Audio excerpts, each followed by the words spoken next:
How are we all doing, everyone? I hope you're keeping well out there. So we had a great time at the NVCF, absolutely smashing, and it was just as well I couldn't drink any of that repugnant water. But no, we had a fantastic time, and the British Vintage Wireless Society are to be applauded on an excellent show and a great turnout. I've never seen, in all the years I've gone, I've never seen such a queue for the early entry. So there's two entry times. It's £25 before 10:30. Doors open at 9 o'clock, and then after 10:30 onwards, I think it's either 10 or 15. I'm not sure off the top of my head.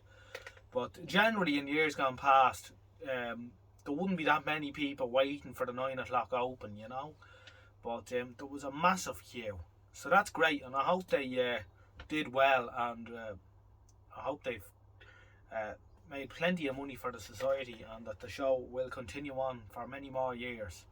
So they're all to be commended, all voluntary of course, and absolutely brilliant show that they put on. The other thing about the show was, of course, apart from buying silly little things like this box here, which I'll talk about in a minute, and this other little box on top of it, and a few other bits and pieces, was just to be able to catch up with so many people. And something that just blew me away completely, myself and Miriam, was the amount of people that come up to me and just said that they love watching me on the YouTube. I wasn't really expecting that. I thought maybe one or two people might just say, "Hey, you're the plonker off the telly," but it was amazing the amount of people who come up, and quite a few people come up and says, I don't comment or whatever, but I just want to say I really enjoy what you're doing on YouTube. And that's great to hear, because for me it means that this is worthwhile. Like, I'd be doing this anyway whether there was anyone watching or not. I mean, it's just a bit of fun for me, but it's sort of a validation thing when people come up to you and say, "Look, I really love that video you made on this or that," and I'm thinking, what was this? So people were coming up asking me specific questions on videos that I've done ages ago, and I'm trying to remember, oh yeah, that or this, or but amazing. And actually quite a few people who said, well, the wife is watching EastEnders or Coronation Street or Bake Off or Knitting Challenge or whatever is on the box. They're sitting there on their phone with their earphones in watching me. And as Miriam said to one gentleman in particular to come up to and made that point, she says, "Oh yeah, so when the wife is watching shite, you're watching shite too." But I suppose it's a form of escapism, really. But fantastic. So I was actually quite moved by that, and I just want to thank everyone again that came up to me and said those lovely things. It meant a lot. I wasn't really expecting that sort of reception at the show. Obviously, all the other years I've gone to the show, I've been incognito, which had its advantages as well, I suppose. But yeah, amazing. And as Miriam says, she had a great time at the show. Everyone's so nice, and that's the thing with our hobby. In some hobbies, people can be quite nasty to one another and cruel and things, But this vintage, and this encompasses all vintage things, not just TVs and radios, but just like the Retrotech show encompasses so many different things, aspects from vintage computing or whatever. It's just that vintage fraternity. I think there's something that separates us from normal folks out there. A sort of a willingness to help one another and get on with the thing, and it's a very close-knit community. I think it's great, and long may it continue. Good to see quite a few young faces at the show as well. One or two people come up to me, actually they were younger than me, and said, I watched the videos, John Joe, and I get great crack out of them and whatever. And that's good. It's good to see that there's younger people coming in. It's always, you read on the different forums that people are concerned that because the average age seems to be going up every year, and while there may not be the same amount of people coming into the hobby at a young age, there's still a few, and there's always hope. But I also think society has changed in a way that a lot of younger people now just haven't got the time or the money or the space to pursue a hobby like this. I'm very lucky to have this bit of space here, and that even though I'm over capacity at the minute, a lot of people, younger people, don't have that option. But I think that when these people get older themselves, when your 20, 30-year-olds now get to 50, 60, they may then, when they have a bit of spare time on their hands and a bit more disposable income, get involved in this sort of thing. So I don't think it's totally doomed.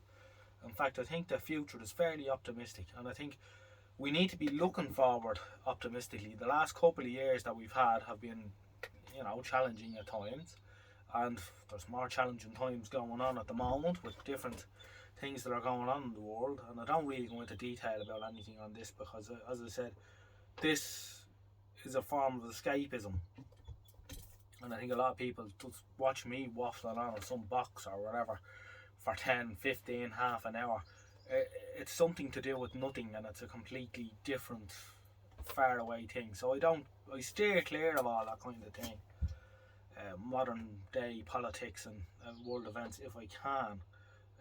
Some other YouTubers that are into this same genre of stuff get more heavily involved in politics and that, but I try to avoid it if all possible. It's a form of escapism here. We're going to spend a few minutes out here and get away from all that. But I think we need to be optimistic looking into the future. There's too much pessimism floating around at the minute. Having said all of that and bored you to death for the last 5 minutes or so, I have on the bench a TV24. Now, it's going to need a lot of work, and I suppose I know for a fact that there's quite a few of you out there who have experience of this, so you can write down a few pitfalls in the comments that I may experience. But I have gone to the effort of taking the back off, so we'll bring the camera in and we'll have a look at it.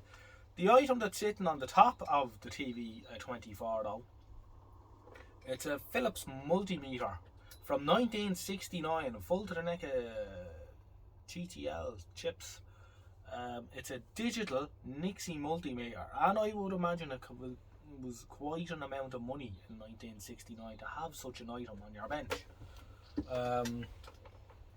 It is working. I think it needs a little bit of adjustment. I don't think it's spot on, but we'll get into that someday. But I just thought I'd show it there because I have, as you're aware, some of you will have seen on my channel, I have a Nixie tube leader brand frequency counter.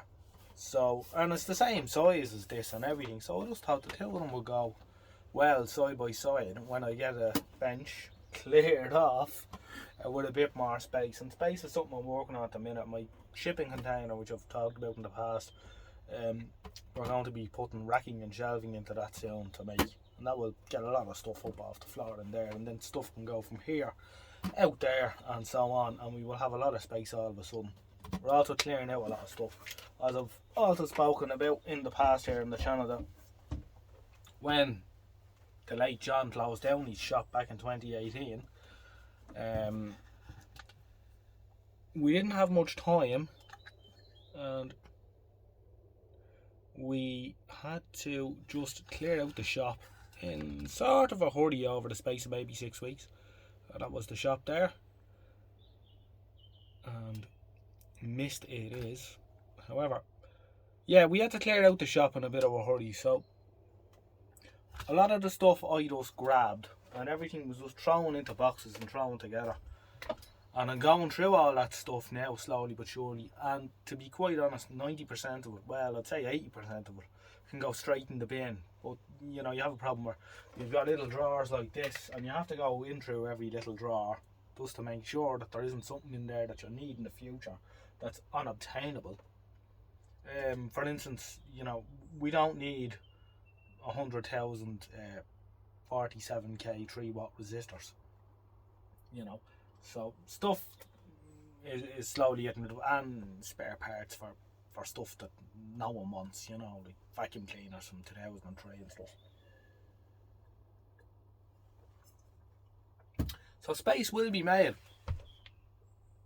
and then I can sort out the bench properly at last. Of course, then again, I rely heavily on Miriam to steer me in the right direction, when it comes to organisation. So that's the Nixie Tube multimeter. It's a Philips, for those of you playing at home that want to look up the specifications of this lovely machine. It's a Philips PM 2420, and as I say, it's from 1969. This I actually bought off a chap on the UK VR forum, and I met him at the Retrotech show, and I collected it off him, and I'm very happy with it.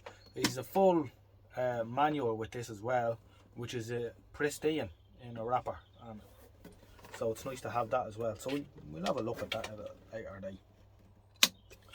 Now on to the 24. Now, to be honest, I wasn't really thinking of starting this at the moment because of a lot of other stuff on, but I had to talk about something here. Oh, the other thing, by the way, which I forgot to get at the show, and I was reminded by Miriam, so I've no excuse, is the speaker cloth for the Pi 15A. Wouldn't mind, I walked past the stall and she says, look, there's speaker cloth. I says, ah yeah, I'll get it later. And I didn't.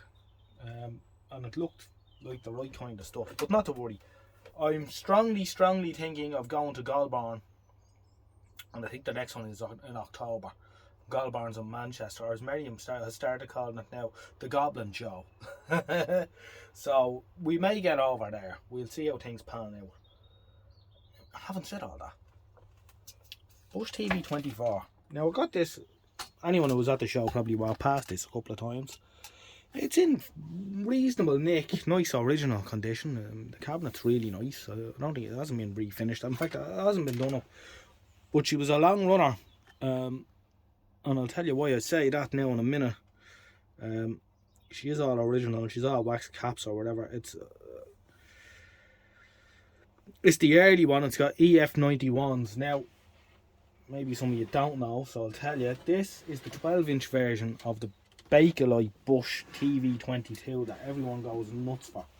Although I would imagine this was the more expensive one. Being a 12-inch tube, but it's the same chassis.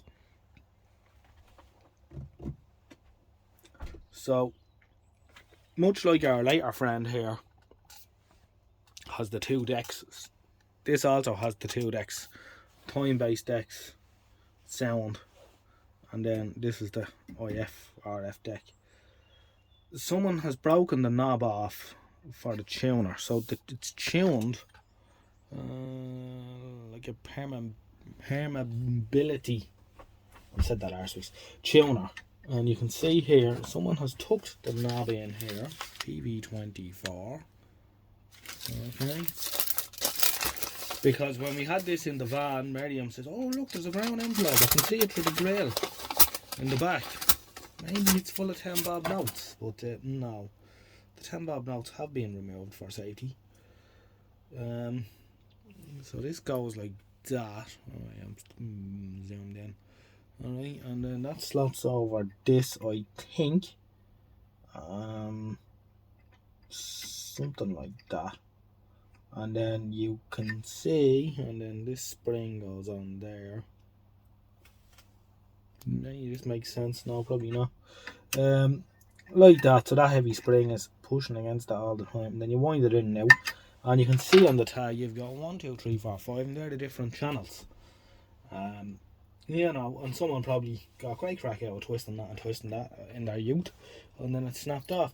Now, as I said, I believe this was a very long service television. I don't know how successful this is going to be now, to be honest, but it was 40 quid, so we're not going to fall out with it. We're not going to get a Bush TV 22 for 40 quid, and to be honest with you, I couldn't see myself sitting down to watch a 9-inch screen in any sort of real serious way.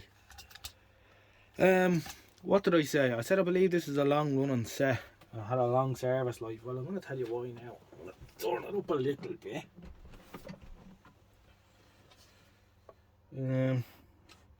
Let's see if we can get the camera in to see that. There's a re-gun tube in it. Bear with me now, because I'm taking the phone out of the stand, which never works well.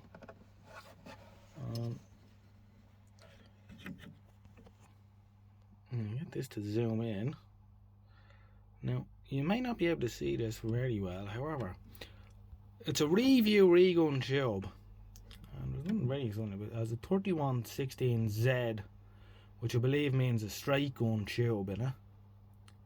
And neither motor is 6.3. But look at the date.